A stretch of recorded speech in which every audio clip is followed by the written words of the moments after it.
అన్నా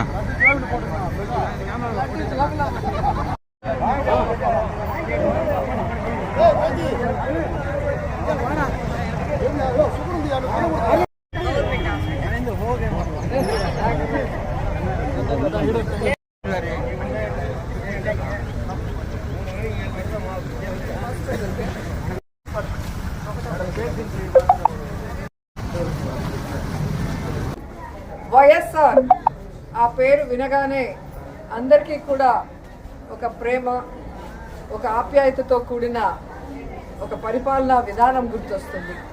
ఎందుకంటే పరిపాలనకి ఈరోజు మానవత్వాన్ని అద్ది ప్రతి ఒక్కరి గుండెల్లో చిరస్థాయిగా నిలిచిపోయారు వైఎస్ఆర్ గారు. అందుకే ఈరోజు ఆయన చనిపోయి 14 సంవత్సరాలు పూర్తవుతున్నా ఇంకా కూడా ఎవరు ఆయన్ని మర్చిపోలేరు, భవిష్యత్తులో కూడా మర్చిపోరు అని గర్వంగా చెప్పగలను. ఎందుకంటే ఈ రాష్ట్ర రాజకీయాల్లో పెను మార్పును తీసుకొచ్చి పేదవాడికి నేనున్నాను అంటూ ఆయన ఇంటి వద్దకే అన్నీ కూడా తీసుకొచ్చి అందించిన ఘనత వైఎస్ఆర్ కుటుంబానికే దక్కింది. ఎందుకంటే వాళ్ళు ప్రజల్ని తమ కుటుంబ సభ్యులుగా భావిస్తారు, అభిమానిస్తారు. వారికి ఏదైనా అయితే అది తమకైనట్టుగా తల్లడిల్లిపోతారు. కాబట్టే ఆ కుటుంబం అంటే అందరికీ కూడా మక్కువ. కానీ రాజశేఖర్ రెడ్డి గారు ఏ విధంగా అయితే తన పాదయాత్రలో ఒక ప్రభంజనాన్ని సృష్టించారో, ప్రజల కష్టాల్ని, రైతుల కష్టాల్ని, ముఖ్యంగా పేదవాడి కష్టాన్ని దగ్గర నుంచి చూసి అవన్నీ దూరం చేయాలి అని ఒక నిర్ణయం తీసుకొని ముఖ్యమంత్రి అయిన తర్వాత ఆయన చేపట్టిన అనేక చారిత్రాత్మక నిర్ణయాలతో, సంక్షేమ పథకాలతో మరి ప్రతి ఒక్కరి గుండెల్లో కూడా ఈరోజు నిలిచిపోయారు. ఈరోజు హాస్పిటల్లో మరి సేవా కార్యక్రమాలు చేయడం జరుగుతుంది వైఎస్ఆర్ గారి జయంతి సందర్భంగా. సో 108 ఎంతో మందికి ప్రాణదానం చేశారు. అలాగే ఆరోగ్యశ్రీ ఎంతో మంది కుటుంబాల్ని ఈరోజు నిలబెట్టిన ఘనత వైఎస్ఆర్ గారికే దక్కింది. అలాగే రైతన్న వాడు బాగుంటే రాష్ట్రం బాగుంటుంది, దేశం బాగుంటుందని నమ్మారు. కాబట్టే రైతులకి అడిగింది కూడా చేయటం మనం అందరం కూడా గుర్తుపెట్టుకోవాల్సిన విషయం. ఇలా చెప్పుకుంటూ పోతే ఎన్నో. అందుకే వైఎస్ఆర్ అంటే ఒక బ్రాండ్, ఆయన ఒక లెజెండ్.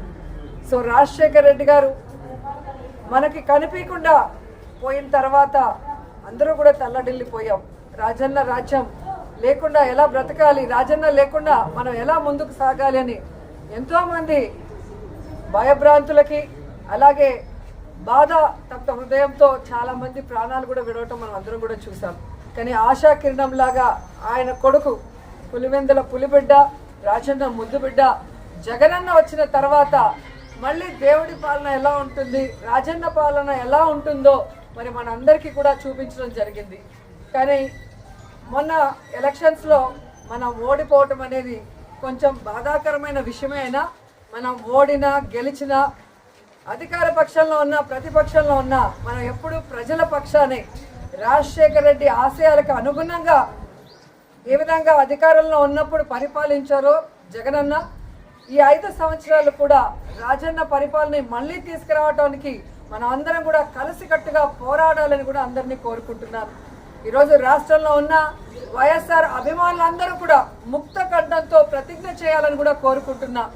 రాజన్న పాలన మళ్ళీ రావాలి, రాజన్న బిడ్డ మళ్ళీ ముఖ్యమంత్రి అవ్వాలి, మళ్ళీ పేదవాళ్ళ ప్రజల మొహాల్లో చిరునవ్వు రావాలి, వాళ్ళ కష్టాలు దూరం అయ్యే విధంగా మనం అందరం కలిసికట్టుగా పనిచేయాలని కోరుకుంటూ ఈరోజు వైఎస్ఆర్ గారి జయంతి సందర్భంగా ఆయన విగ్రహానికి పూలమాల వేసి ఇక్కడ సేవా కార్యక్రమాలకి అందరూ కూడా వచ్చిన ప్రతి ఒక్కరికి పేరు పేరున కృతజ్ఞతలు తెలియజేసుకుంటున్నాను.